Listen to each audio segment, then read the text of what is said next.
प्यारे बच्चों, आज हम सूर्यकांत त्रिपाठी निराला द्वारा रचित उनकी कविता बादल राग के कुछ प्रश्न पढ़ेंगे। तो बच्चों, पहला प्रश्न है इसका, बादल राग कविता में बादल से विप्लव की कामना क्यों की गई है?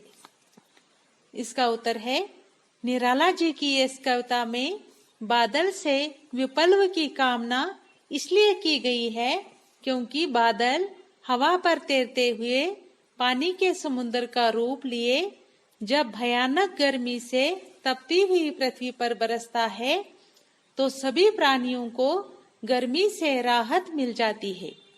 गर्मी से जलती हुई पृथ्वी जल में नहाकर नाना प्रकार की वनस्पतियों को जन्म देकर लहराने लगती है।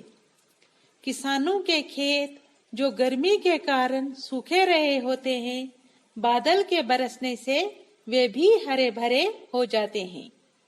किसानों की चिंता जो है वो समाप्त हो जाती है और भविष्य उनको सुखमय लगने लगता है।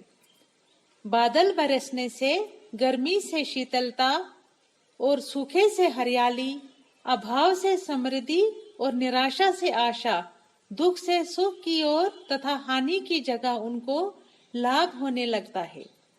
उनकी निराशा बह जाती है और वे उल्लास से भर जाते हैं।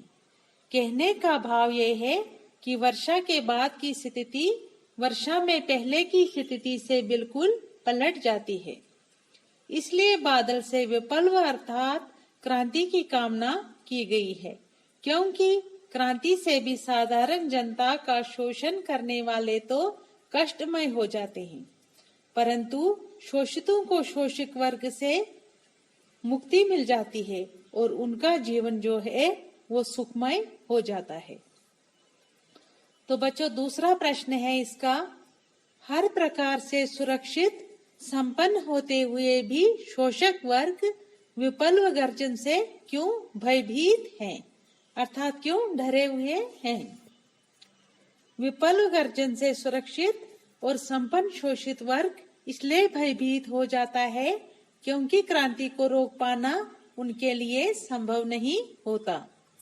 जिस प्रकार बादल बरसने से तपती हुई पृथ्वी का ठंडा होना अनिवार्य है, गर्मी बादलों से दो दो हाथ नहीं कर सकती और गर्म रहने पर गर्म नहीं रह सकती, इसी प्रकार क्रांति होने पर शोषण करने वालों का पतन होना अनिवार्य है। वो क्रांति के उद्घोष के आगे टिक नहीं सकते हैं, उसका विरोध नहीं कर सकते। क्रांति को मात देने वाला उनके पास कोई अस्त्र शस्त्र हो ही नहीं सकता, क्योंकि शोषित जनता की शक्ति जब सक्रिय होकर क्रांति का रूप लेती है तो अजय हो जाती है।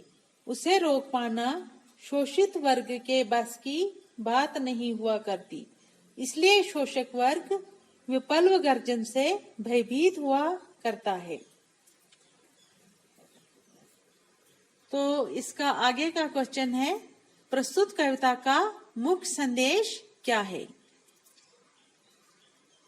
कविता का मुख्य संदेश यह है कि सभी तरह से संपन्न समृद्ध जनों को चाहिए कि वो साधारण जनता का उनकी आवश्यकता अनुसार उपकार करे, उनकी सुख समृद्धि की व्यवस्था करे और उनका कलेश हर ले तथा जनता का शोषण करने वालों को इस प्रकार दंडित करे कि शोषित वर्ग सदा के लिए शोषण से मुक्त हो जाएं।